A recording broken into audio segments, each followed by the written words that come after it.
BRS MLC కవిత కేంద్ర దర్యాప్తు సంస్థ సిబిఐకి లేఖ రాశారు. విచారణకు హాజరు కాలేనని లేఖలో తెలిపారు. తనకు ముందుగానే ఖరారైన కార్యక్రమాల వల్ల రాలేకపోతున్నట్టుగా వెల్లడించారు.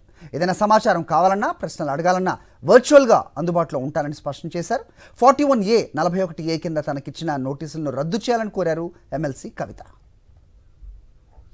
ఈ అంశానికి సంబంధించి మరిన్ని అప్డేట్స్ మా కరెస్పాండెంట్ కిరణ్ భూపతి ఇస్తారు. కిరణ్ భూపతి, చెప్పండి. సో ఈ మధ్య ఈడీలు అలాగే సిబిఐ విచారణలకు హాజరు కాకపోవడం తరచుగా మనం చూస్తూ ఉన్నాం. అటు ఢిల్లీలో అవ్వచ్చు, ఇక్కడ అవ్వచ్చు. ఏం జరుగుతోంది? సో ప్రస్తుతం వర్చువల్గా హాజరవుతానని చెబుతున్నారు. ఏ రకమైన పరిస్థితి ఉండే అవకాశం ఉంది?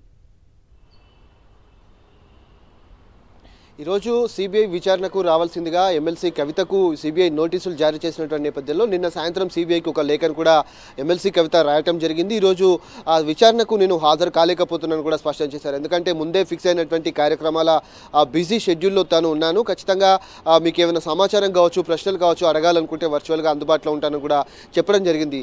గతంలో ఇచ్చినటువంటి 160 సెక్షన్ కింద ఇచ్చినటువంటి నోటీసులు కాకుండా ఇప్పుడు 41A నోటీసులు ఎందుకు జారీ చేశారు, ఇది సబబు కాదంటూ కూడా తను లేఖలో స్పష్టం చేశారు.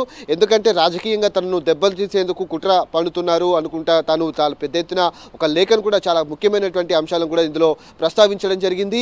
ఎందుకంటే వచ్చేటువంటి పార్లమెంట్ ఎన్నికల నేపథ్యంలో పార్టీ తనకు కొన్ని పదవి బాధ్యతలు అప్పగించింది కాబట్టి వాటి బిజీ షెడ్యూల్లో ఉన్న కారణంగా తాను రాలేకపోతున్నాను కూడా స్పష్టం చేశారు. ఎందుకంటే గతంలో మహిళలను ఇంటి వద్ద విచారించాలనే దానిపైన కూడా సుప్రీంకోర్టులో కేసు కొనసాగుతున్నటువంటి నేపథ్యంలో ఈ సిబిఐ కూడా ఆ కేసు వర్తిస్తుంది.